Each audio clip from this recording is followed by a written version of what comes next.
Good morning. Congratulations to all of you for being here today. When Tony called me and asked if I would speak about succession planning, I thought about what succession planning really means. And quite candidly, the first thing that came to my mind was not taking your practice and moving it to the next generation. That's important, and I'll touch on that. But we're all in a relationship business, and that's what causes our businesses to grow and prosper. Reminds me of something that somebody told me many, many years ago. God gave us 2 ears and 1 mouth so that we could listen twice as much as we talk. And oftentimes we forget that. But it's really important in those relationships to listen more than we talk. I'd like to tell you a little story, something that happened earlier this year. Had a longtime client of mine. He was a senior executive at a bank, was outplaced. After about a year, took over as president of another bank, and grew the bank, and in May of this year, at age 65, he was at lunch, and he had a heart attack and died.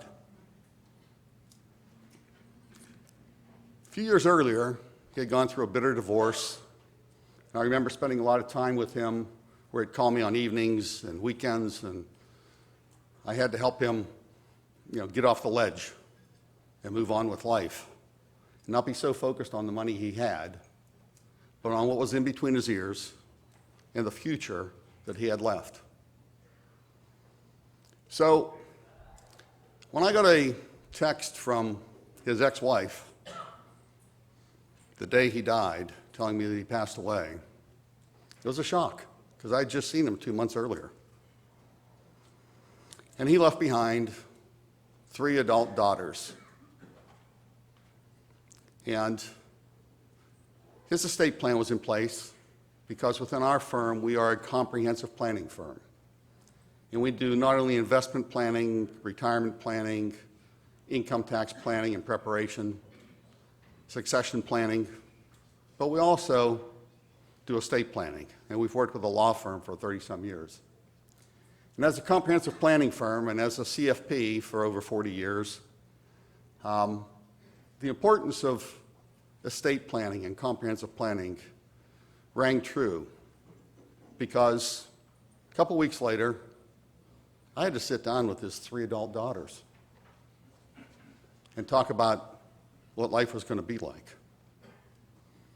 And yes, you have to listen twice as much as you talk. But when I think about succession planning, I think about what happened earlier this year and the fact that I am helping those 3 adult daughters navigate through the financial web that their dad created and what he left behind for all 3 of them in trust, his life insurance, his retirement plans, his stock options, his restricted shares, and all the complexities that they knew very, very little about. And so when I think about succession planning in our industry, an important aspect of that is succession planning by getting to know the families, by working with the families. Unfortunately, his passing affected all his daughters because they all loved him. And in some ways, it's hard for them to accept the money that they've inherited because none of them needed it. 2 of them are married, 1 of them is engaged. The oldest had a baby a few weeks ago. And I met with her and her husband and their newborn last week. And when we think about what we do in this industry, when we think about how important we touch people's lives, when we think about succession planning, it's really important to think about our clients and those relationships because it's nice to get referrals, it's nice to go out and do marketing events, but quite candidly, keeping your existing clients and keeping them for generation and generation and generation, that's part of succession planning, through my lens anyhow. But along those same lines, let me just back up and tell you a little bit about our practice. I started in the insurance industry in the mid-'70s, got my Series 6, 1979, started reading about something called financial planning before it was in vogue. And so I decided that was a career path I wanted to take. So in 1980, I left the insurance organization I was with, and I went to a firm called E.F. Hutton. And there I obtained my Series 7 securities license. And I was there about a year and a half. And I realized that if I'm going to be a certified financial planner, that's totally different than being a stock jockey, because planning is long-term. So I left E.F. Hutton, obtained my CFP in 1982, and started to build my practice, continue to grow my practice. Today, we oversee about $1.4 billion of assets. I have clients in every major metropolitan city in the country. And I will tell you, for at least the last 30 years, my clients have come to me by word of mouth on a referral basis. And that's how our practice has grown. And one of the reasons is because a long time ago, I decided that rather than trying to go out and pitch for new referrals, that I would simply just work with my existing clients and simply just say to them in that first meeting, in that second meeting, in that third meeting, that I would rather spend 100% of my time working with my clients. And if you're pleased with what we do and how we do it, then somewhere along the way, you're going to bump into somebody, a coworker, a neighbor, a relative, who might be in need of the services we provide. And I'd appreciate it if you would mention our name. And if so, we'll try to do the best we can and not embarrass you by referring them to us. And so that's how our practice has grown. So over the years we've grown. Today, we have a staff of 10, including myself. We have 5 certified financial planners. 2 of them other than myself have been there a long time. Bob's been with me almost 40 years. My son Joe Jr., who I still refer to when I refer him to clients, he's the young pup. He's only been in the business with me 30 years. And he very quickly reminds them that no, there were no child labor laws back then, and he's actually been in the business 52 years. So, and then last year, we hired 2 junior planners. They're paraplanners now. Both of them are CFPs. One of them came out of the insurance industry with a couple years of experience, and the other one came most recently out of Bank of America Merrill Lynch. And they're paraplanners. They're trying to learn what we do and how we do it. And they're part of our future. And then we have various support staff. And we also have a tax group that's separate.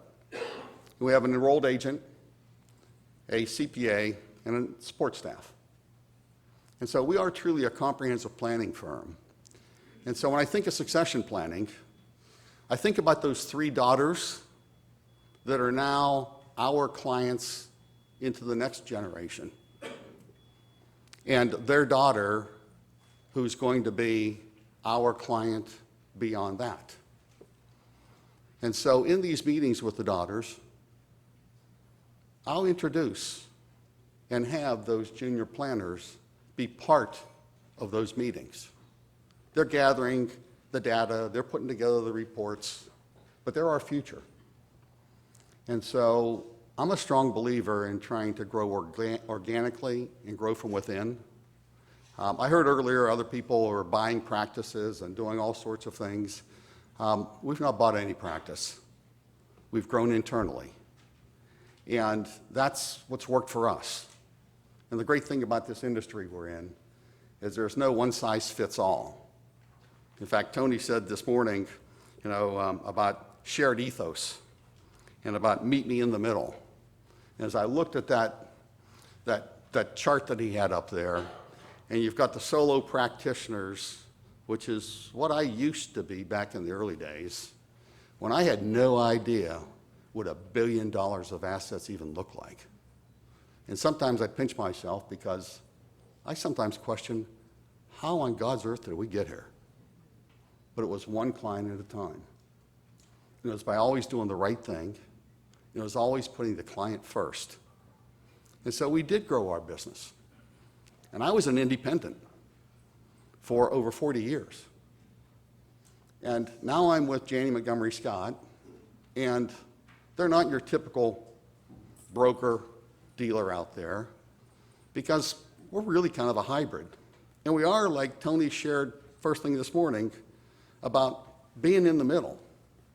Because I think with some firms, you do have the ability to be independent and run your own business and have a back office that does all the things that most of us don't really like to do. Payroll, HR, paying the rent, looking at benefits every year. And so there is a middle ground, and each of us has to find our middle ground with what we're comfortable doing versus what we want to pass off to somebody else. But for me, meeting in the middle was really being with a firm that I could partner with that really isn't telling me what to do and how to do it, but is supporting me. You know, it's interesting because we made the transition a year and a half ago. Some clients wondered, what was going on? Are you retiring? And I said, no, I'm passionate about what I do. I love this industry. And I share with them the fact that, quite honestly, what I do, what I've always done, is I've tried to help clients reach a place where they're no longer working because they need to. They're working because they want to. I help them draw the line in the sand so that they're working because they want to in the future because they enjoy what they do. And I'm blessed. And there are a lot of people in other industries that are blessed, but I'm blessed because I get to do what I want to do, because I drew that line in the sand many years ago. But it happens through time. It doesn't happen overnight. But do what you do as long as you want to do it. But when it no longer is fun, it's time to move on. For me, I tell clients I'm never retiring because it's my passion. And they'll find me at my desk someday, hopefully many, many years ago, many, many years in the future, but ago. But they'll find me, at my desk many, many years in the future. But it's because I love what I do. And I hope that all of you love what you do and serve your clients first and always do what's in the best interest of your clients, because that's true success and that's true succession planning. Because if you treat your clients like you want to be treated, you never have to say you're sorry, and those referrals will come. They just will. Thank you.